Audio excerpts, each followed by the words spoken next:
जब कुछ नहीं था, ना समय, ना सृष्टि, ना जीवन, ना अस्तित्व, तब एक शक्ति था जो कभी पैदा नहीं हुआ, जो कभी मिटेगी नहीं, जो था, है और रहेगा। वो है महादेव, भगवान शिव, आदि भी और अनंत भी। लेकिन एक प्रश्न है, आखिर शिव है कौन?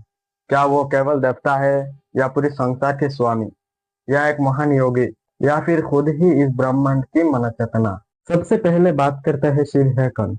देखो, शिव को आदि और अंत कहा जाता है।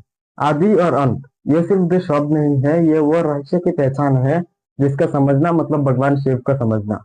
जब हम भगवान शिव की बात करते हैं तब हम सिर्फ देवता या मूर्ति या किसी कथा की बात नहीं करते। हम उस समय चेतना की बात करते हैं जो हर जगह, हर पल और हर रूप में मौजूद है। शिव को आदि कहा गया है, यानी शुरुआत। लेकिन क्या कभी सोचा है कि शुरुआत से पहले क्या था? यही से शिव का रहस्य शुरू होता है। क्योंकि शिव सिर्फ शुरुआत में नहीं, वो उस पहले में भी थे जिसको मन समझ नहीं सकता। और सिर्फ शुरुआत ही नहीं, वो अंत के बाद भी है। सृष्टि, तारा, आकाश, ग्रह, जिसका जन्म भी है और एक दिन सबका अंत भी।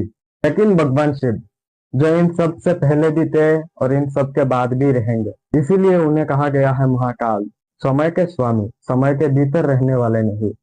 जब समय रुक जाता है, जब सब कुछ मिट जाता है, जब नाम, रूप, अस्तित्व सब कुछ विलीन हो जाता है, तब भी जो सोच करता है वो है शिव।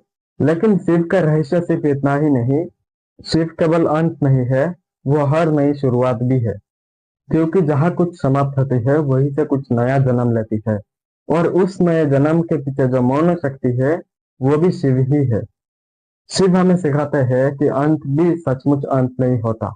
अंत तो सिर्फ एक दरवाजा है, एक नई शुरुआत का। हम जीवन में अक्सर समाप्ति से डरते हैं। रिश्तों का अंत, सपनों को टूटना, समय का बदलना, अपनों का दूर जाना। हमें लगता है कि जो चला गया वो सब कुछ साथ ले गया। लेकिन भगवान शिव कहते हैं कि कुछ भी कभी पूरी तरह से समाप्त नहीं होता।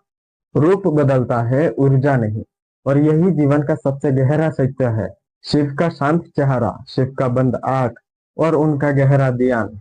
आज इंसान बाहर भाग रहा है, नाम के पीछे, पैसा के पीछे, पहचान के पीछे। लेकिन भगवान शिव कहते हैं कि अगर तुमने खुद को नहीं जाना तो तुमने कुछ भी नहीं जाना। शिव का आदि और अनंत होना यह हमें और एक नया सत्य बताता है कि हम सिर्फ शरीर नहीं है, हम उस अनंत चेतना की हिस्सा है जो कभी जन्म नहीं लेती, जो कभी मरती नहीं। लेकिन आत्मा वो साक्षात है जिस साक्षात का नाम है शिव।